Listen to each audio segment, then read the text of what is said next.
మంచి వాసన ఉన్న స్థలంలోనికి అనేకులు ఆకర్షింపబడుతూ ఉంటారు.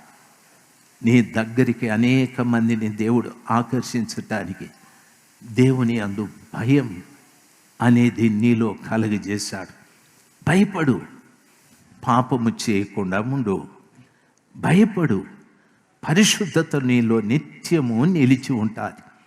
భయపడు, మంచి సువాసన కలిగిన వ్యక్తిగా లోకంలో నీవు జీవించటానికి దేవుడు కృప దయచేస్తాడు. దైవ సేవకులు భక్త సింగయ్య గారు చనిపోయి చాలా కాలమయ్యాది. అయినా మనం ఇంకా ఆ దైవ సేవకుని గురించి మాట్లాడుకుంటున్నాం. దినకరయ్య గారు చనిపోయారు, దైవ సేవకుని గురించి మాట్లాడుకుంటున్నాం. ఇంకా పాలి యాంగేచో గారు చనిపోయారు, బిల్లి గ్రాహం గారు చనిపోయారు, ఏసన్న గారు చనిపోయారు. ఆ భక్తుల గురించి ఇంకా మాట్లాడుకుంటూ ఉన్నాం. వారిలో నుండి వచ్చిన ఆ పరిమళ సువాసన ఇప్పుడు కూడా ప్రజలు అనేక మంది ఆగ్రహిస్తూ ఉన్నారు.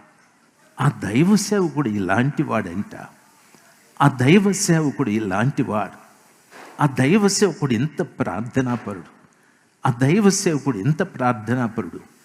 దైవజనులు నిరీక్షణ గారు చెప్పారు డిఎల్ మూడీ గారి గురించి.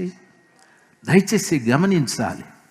ఎప్పుడో డిఎల్ మూడీ గారు, ఈ రోజున దైవ సేవకులు నిరీక్షణ గారు మాట్లాడటానికి దేవుని అందైన భయం సువాసన ఇచ్చేది.